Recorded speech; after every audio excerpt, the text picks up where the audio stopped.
¿Qué es la historia ambiental? A la mañana dijimos, algunos no estaban, que a veces se parece mucho a una definición de geografía que nos enseña, que es la relación sociedad-naturaleza. Y hay definiciones de ecología política que dicen lo mismo. Bueno, yo a veces la definía más por la práctica, hoy la geografía y otras de estas disciplinas, digamos, han complejizado la epistemología o lo que sería este campo, pero digamos, ya hay quienes hablan de que la sociedad y la naturaleza, en lo cual en buena parte coincidimos, no son dos esferas separadas, una visión cartesiana que traíamos y la cual estamos discutiendo los geógrafos, y después si la naturaleza nos determina, o nosotros a ella, o cuánto, sino que es una cuestión, diría Latour, un híbrido, o hay distintos enfoques donde la naturaleza no existe, dice Singer o otro geógrafo. Bueno, tenemos una serie de enfoques que no me quiero ir, pero en esas esferas, digamos, están nuestros estudios, y a mí, aunque me encanta la epistemología, tampoco me gusta perderme en esas definiciones, sino en tanto cómo se manifiestan en estos trabajos que estamos haciendo, queremos hacer. Entonces, bueno, dijimos más temprano, Galafasi, Sarrilli son dos referentes, porque fueron de los primeros que hablaron. Galini, una colombiana, que también es una referente de historia ambiental, una historiadora italiana colombiana. Worter, otro norteamericano que tiene trabajos muy lindos, y hay uno que, bueno, son clásicos, lo encuentran, algunos están en el drive, creo que dejamos dos, pero hay uno que está en inglés y no está muy trabajado acá, que trabaja, creo que es Ríos del Imperio, y él retoma un poco las categorías de Wittfogel, toda esta cuestión de la sociedad, de Marx, de Wittfogel, de la sociedad, del despotismo oriental y todo, y termina pensando cómo estas zonas áridas de Estados Unidos, ¿no?, desde el medio oeste y un poco hacia California, toda esta política de lo que él llama sociedad hidráulica, algo que en Mendoza estamos pensando, porque son sociedades, y acá creo que tenemos varios parecidos, a ustedes les quedará ese trabajo, pensar esta dominación de la naturaleza a partir del manejo del agua y todas las consecuencias que eso trae, ¿no?, del hombre dominando el territorio mediante el agua. El que gobierna el agua gobierna el territorio en esta zona. Acá muy brevemente intentamos resumir, o Galini lo hace, en realidad nosotros lo tomamos, cuáles serían algunas de las líneas de la historia ambiental, que después casualmente pueden ser de la ecología política y demás, y por qué son tres, podrían ser cinco, pero bueno, en este caso son tres. O sea, hay algún grupo de trabajo más duro, que son reconstrucciones en la historia ambiental, que en todos los casos van a usar los documentos históricos, las fuentes documentales, pero en este caso para reconstruir una serie histórica. Yo les hablaba que es algo que hacía mucho Charo Prieto, y una cuestión más vinculada a ciencias naturales, más positivistas, y de construir caudales, series climáticas, humedales, o lo que queramos, o lo que podamos, mejor dicho, que los documentos nos explican.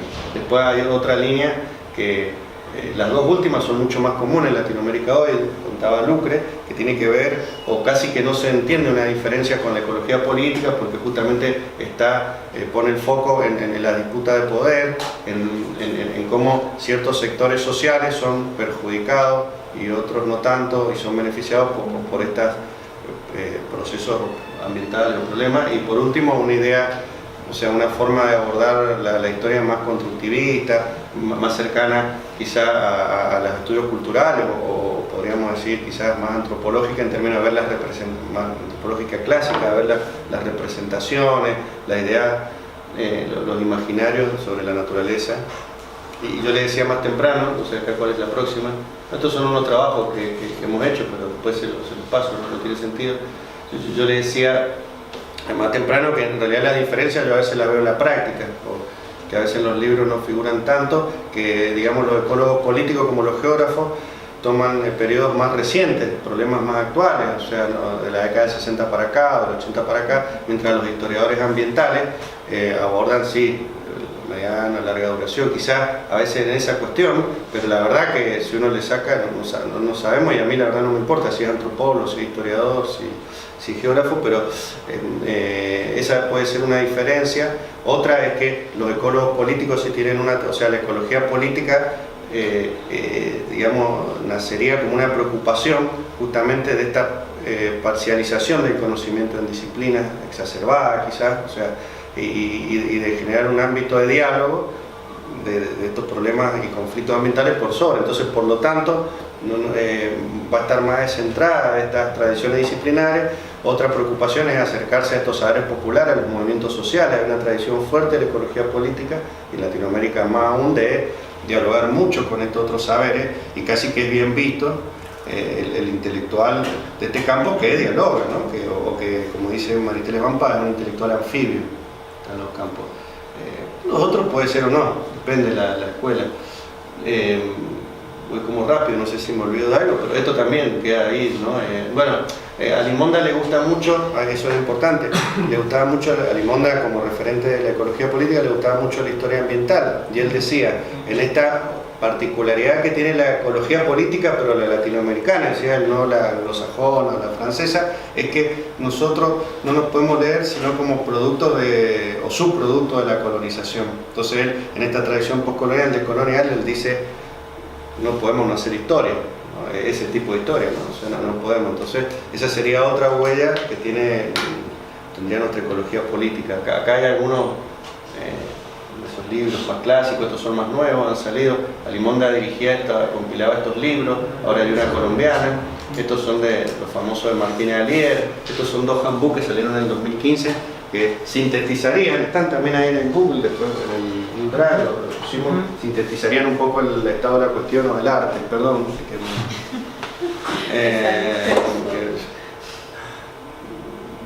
Acá sigo yo, no me acuerdo cómo. Esto es un poco lo que dije, ¿no? En este trabajo Héctor Alimonda explica un poco las características. Sí. Bueno, y de cierta manera la ecología política y la historia ambiental se han transformado en espacios donde nos sentimos cómodos quienes tenemos un recorrido que no encaja en una disciplina concreta, ¿no? Como en los casos que hablábamos hoy a la mañana, ¿no? Y a veces uno, cuando escucha a alguien que está hablando desde la ecología política, no termina de saber si es geógrafo, si es antropólogo, si es sociólogo, si es historiador, si es economista. Entonces, la ecología política y la historia ambiental se han transformado como en espacios de confluencia, ¿no? Como en verdaderos espacios interdisciplinarios. Quizás la ecología política, como dijo Anabela más temprano, hace hincapié en las relaciones de poder que están detrás de los problemas ambientales, pero también de la definición de qué es ambiental y qué no es ambiental, que es otro gran debate donde se juegan muchos intereses. Y Héctor Alimonda planteaba que en este sentido y en el marco de una ecología política latinoamericana, la ecología política y la historia ambiental serían como hermanas gemelas, decía. Y otro referente también de la ecología política, que es Joan Martínez Alier, un economista catalán, hace especial hincapié, y me parece que esto es interesante de cara al debate que introducía Damián sobre los impactos ambientales y que el ambiente no queda de la misma manera después de alguna contaminación o algún proceso antrópico. Estos impactos tampoco tienen una igual distribución entre los diferentes sectores sociales, ¿no? Entonces, generalmente son las poblaciones más vulnerables las que reciben los costos de esta contaminación, de estos procesos que afectan el ambiente, y los beneficios quedan generalmente en manos de los sectores más poderosos. Pero bueno, yo me siento posicionada entre los y las que hacen ecología política, en los que nos gusta estudiar estos procesos que de cierta manera han significado un revés, ¿no? En esta historia que parece de los ricos, poderosos que ganan y los sectores vulnerables que pierden, y una gran corriente dentro de la ecología política latinoamericana es estudiar los movimientos socioambientales, y bueno, la conformación, que esto también es muy interesante que se haga en Argentina, de las asambleas de vecinos autoconvocados, ¿no? A mí me ha pasado ir a otros lugares del mundo a explicar la conformación de estas asambleas, su origen en procesos sociales y políticos, que bueno, para un historiador sería de historia reciente, pero para los que trabajamos en los últimos años, hacer esa continuidad, ¿no? De cómo esta formación de un movimiento socioambiental se monta de cierta manera con un proceso político anterior en la historia de un país, como fue toda la crisis del 2001 y la formación de asambleas barriales que anteceden a las socioambientales. Ese fue un poco mi tema de tesis doctoral, estudiar los conflictos socioambientales por la potencial instalación de la actividad minera en Mendoza y cómo se fueron conformando diferentes asambleas socioambientales en la provincia. Yo no voy a entrar en detalle, pero solo para ejemplificar un poco la dimensión que tomó. Cuando yo lo elegí como estudio de caso, allá por el 2005, cuando iniciaba mi doctorado, había solo un conflicto en Mendoza. Y si ven todos esos globitos que pueden ver en la provincia, son todas las asambleas socioambientales que se formaron en la provincia a raíz de diferentes proyectos mineros, que digo potenciales porque no llegaron a instalarse justamente por la gran movilización que se generó. Y una de las principales conclusiones de mi investigación es el triunfo de estas asambleas, de esta lucha socioambiental, tuvo que ver con mantener como dos frentes. Un frente que fue siempre la movilización en la calle, ¿no?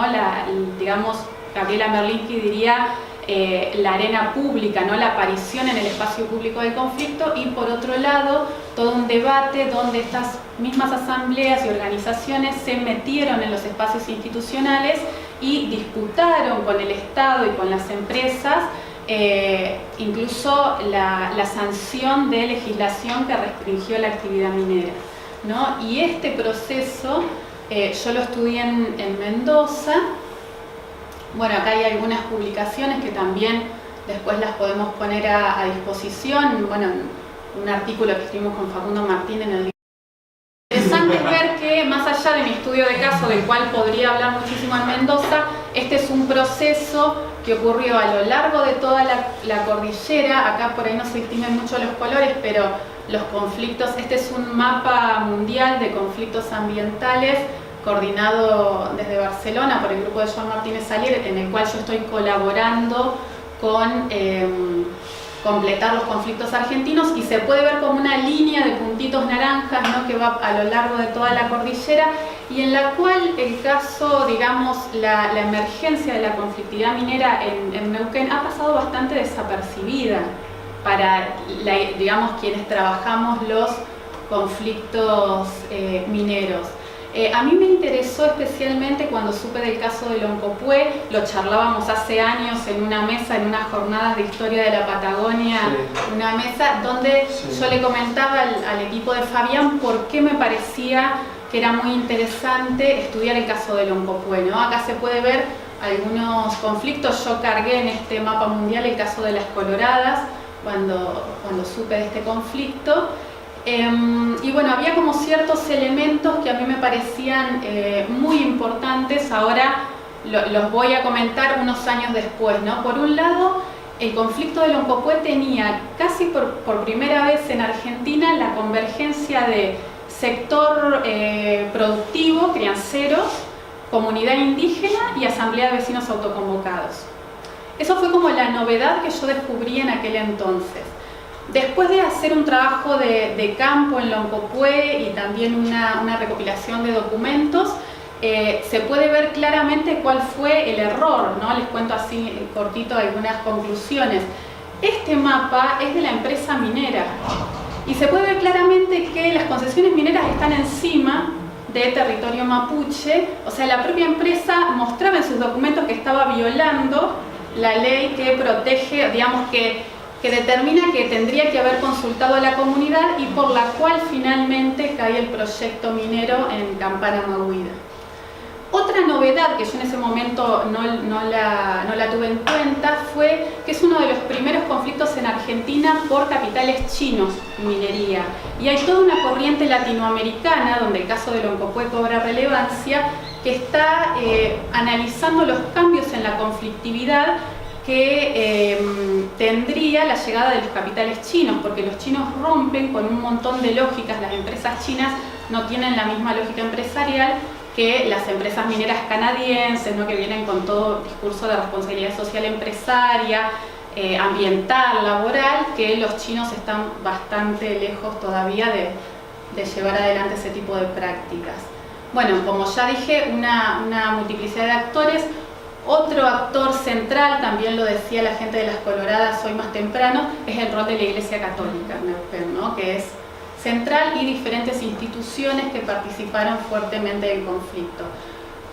Además, otra cosa que ha pasado casi desapercibida es que es la segunda consulta por tema minero en Argentina, y que esto se imbrica en un tema que está ganando cada vez más auge en América Latina, y es la proliferación de consultas comunitarias, ¿no? Y justamente hay autoras, hasta incluso ni siquiera argentinas, Cristina Dietz, que trabaja con Facundo Martín, desde Alemania está haciendo trabajos en Colombia, que ha sido como el país donde han emergido en los últimos años las consultas, y ya van en América Latina más de 90 consultas por temas en conflictos mineros, ¿no? Consultas en comunidades donde se han querido instalar proyectos mineros. Ahora hay algunas en Colombia de petróleo por primera vez, y bueno, hablan justamente de una ola de consultas populares que está marcando la necesidad y la lucha que llevan adelante las comunidades locales por participar en la toma de decisiones de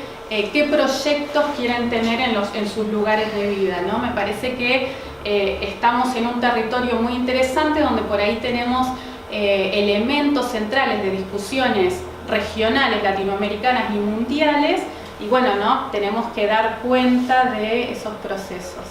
Eso para resumir un poco mis líneas de investigación.